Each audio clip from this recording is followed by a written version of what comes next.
Hello guys, good evening, welcome back to my YouTube channel. तो देखिए, आज मैं बात करूंगी AIIMS BSc nursing entrance exam की, जो कि फॉर्म रिलीज हो चुका था। मैं आप लोग को बता भी चुकी थी। 5 मार्च को फॉर्म रिलीज हुआ था। 4 अप्रैल तक शाम 5 बजे तक आप लोग फिलअप कर सकते हैं। तो अब मैं इसके बारे में बता देती हूँ, मीडियम क्या होगा, मोड क्या होगा, सिलेबस क्या है, सब डिटेल में इसके बारे में मैं बात करूँगी। तो नए हैं तो प्लीज़ चैनल को सब्सक्राइब कर लीजिए, ताकि जो भी इंफॉर्मेशन है मैं आप लोग को जल्दी प्रोवाइड कर सकूँ। तो देखिए, मैं पहली बात कर लेती हूँ कि इसके सिलेबस की, कि इसमें सिलेबस क्या क्या है। तो देखिए, ये जो एम्स का एग्ज़ाम होता है वो फीमेल कैंडिडेट के लिए होता है, बीएससी नर्सिंग का, ठीक। और जो पोस्ट बेसिक नर्सिंग है वो मेल फीमेल दोनों के लिए होता है। तो ये हो गई, मैं पीडीएफ ऑन कर ली हूँ, ये हो गई फर्स्ट बात। अब सेकेंड देखिए, मैं इसके सिलेबस की बात कर लेती हूँ। तो जो सिलेबस है वो फिजिक्स 30 नंबर का पूछता है, केमिस्ट्री 30 नंबर का पूछता है, बायोलॉजी 30 नंबर का पूछता है, और जीके जो है 10 नंबर का पूछता है।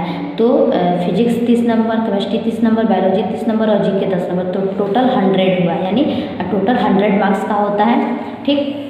अब देखिए, जो एंट्रेंस एग्ज़ाम है वो ऑनलाइन मोड में होगा कि ऑफलाइन मोड में होगा, ये मैं बता देती हूँ। देखिए, एम्स का जो बीएससी नर्सिंग एग्ज़ाम है वो हमेशा ऑनलाइन मोड में ही होता है, और इस बार भी ऑनलाइन मोड में ही लिखा है, ऑनलाइन मोड में ही होगा, ठीक। और मीडियम की मैं बात कर लूँ कि मीडियम जो भी एम्स एंट्रेंस एग्ज़ाम है वो मीडियम क्या होगा, इसका हिंदी होगा कि इंग्लिश होगा। तो देखिए, जो मीडियम है वो हिंदी इंग्लिश दोनों होगा। जी हाँ, हिंदी इंग्लिश दोनों मीडियम में होगा।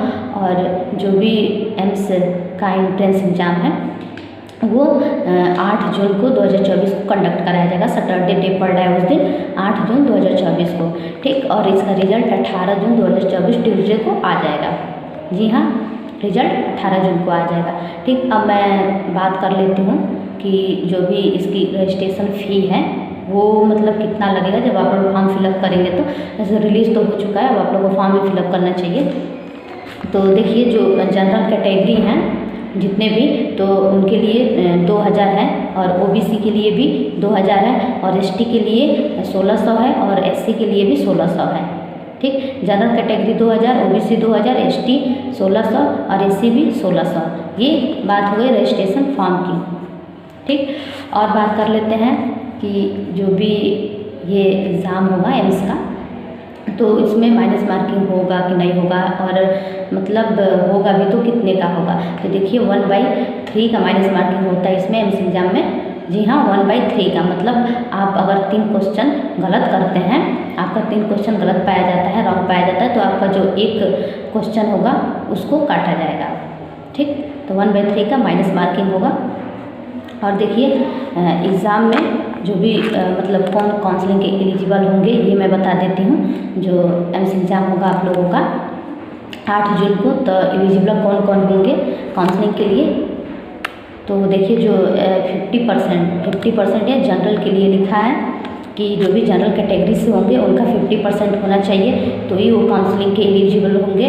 और जो ओबीसी के लिए 45% होना चाहिए, और एसटी एससी के लिए 40% होना चाहिए, तभी वो काउंसलिंग करा पाएंगे, ठीक। तो यही था आज का इन्फॉर्मेशन, मैं आप लोगों को बताना चाहती थी एम्स के बारे में। जो भी नोटिस था ये, क्योंकि मैं केवल जो फॉर्म रिलीज हुआ था उसके बारे में बात की थी, और नोटिस मैंने बताई थी। तो ये था आपका आज का इन्फॉर्मेशन। तो फिर मिलते हैं नेक्स्ट वीडियो में, तब तक के लिए थैंक यू सो मच। और प्लीज़ चैनल को सब्सक्राइब कीजिएगा, ताकि मैं इन्फॉर्मेशन आप लोग तक जल्दी पहुंचा पाऊँ। Bye, thank you.